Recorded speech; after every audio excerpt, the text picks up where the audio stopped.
Iran Demir adagyndaky Kirkuk welaýatynda Kurtlaryň Peşmerga diýilip atlandyrılan harby güýçleri Islam döwleti toparynyň töwüsçilerine garşy töwüsde öňe gidislikleri gazanandygyny aýdýarlar.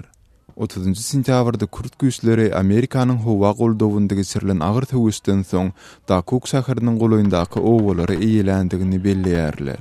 Bu wardaky maglumaty başga garaşly çeşmeler arkaly tasdikladyp bolmady. Pakistanyň Demirazyk günbataryndaky Sapkadar şäherinde amala asyrylan bomba partlamasynda bir aýal mugullim öldü we 2 gyz okuwçy yaralandy. Polisiýanyň we saýatlaryň berýän maglumatyna görä 2 adam mektebe el granatlaryny zyňypdyr. Ermenistanyň paýtagty Yerewanda aýallara görkezilýän gazaplylykları ünsüz çekmek üçin kiçik bir protest geçirildi.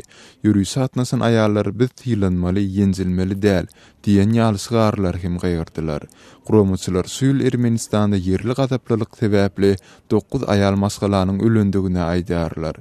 Demonstrantlar hökümeti ýüzlenip aýallara edilýän gazaplylyk üçin has berk çäreleri görmäge çağırdylar. Siz Azatlyk radiosynyň habarlary bilen tanış boldunuz.